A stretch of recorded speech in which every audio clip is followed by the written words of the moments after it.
నిన్న రేవంత్ రెడ్డి ముఖ్యమంత్రి హోదాను మరిచి ఒక పశుల కాపరిలాగా కేసీఆర్ గారిని అన్నటువంటి మాటలను తీవ్రంగా యాదాద్రి జిల్లా ఉన్నటువంటి నాయకులందరం టీఆర్ఎస్ పార్టీ ఖండిస్తూ ఉంది. ఎందుకంటే మొన్న కేసీఆర్ గారు అన్నటువంటి మాట, నీళ్లు తరలించకపోతా ఉన్నారు, 90 టీఎంసీలు వచ్చేది 40 టీఎంసీలకే మీరు ఒప్పంద పత్రాల మీద సంతకం పెట్టిండ్రు, ఇది తప్పు జరుగుతూ ఉంది. ఎప్పుడైనా తెలంగాణ సమాజం ఎక్కడ అన్యాయం జరిగినా కేసీఆర్ ముందుంటాడు, బీఆర్ఎస్ పార్టీ ముందుంటది, కాపాడుకోవాల్సినటువంటి బాధ్యత కూడా బీఆర్ఎస్ పార్టీ మీద ఉంటుందని చెప్పి మీరు ఖచ్చితంగా దీని మీద ఉద్యమం చేస్తాం.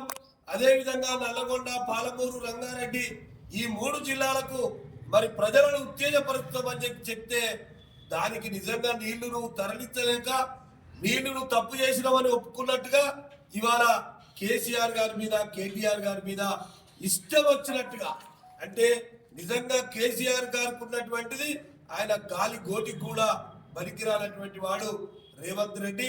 ఇవాళ నిజంగా తెలంగాణ సాధించినటువంటి కేసీఆర్ గారి మీద నువ్వు మాట్లాడినటువంటి భాష, నువ్వు ఉపయోగించినటువంటి పదజాలం అది తీవ్రంగా ఖండిస్తా ఉన్నావు. తస్మాత్ జాగ్రత్త. ఖచ్చితంగా తెలంగాణ ప్రజలే బుద్ధి చెప్పే రోజు వస్తుంది. ఎందుకంటే మొన్న జరిగినటువంటి ఎన్నికలలో మీకు బుద్ధి జరిగింది. నిజంగా కూడా మరి అధికార పార్టీ అంటే ఎంతో వస్తుంది, 100కు 80% 90% గెలుస్తామన్నటువంటి మాట.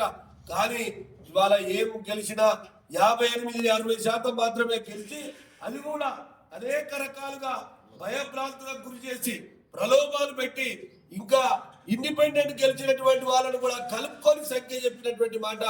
అందుకనే ఫ్రస్ట్రేషన్ లో, అంటే బాధలో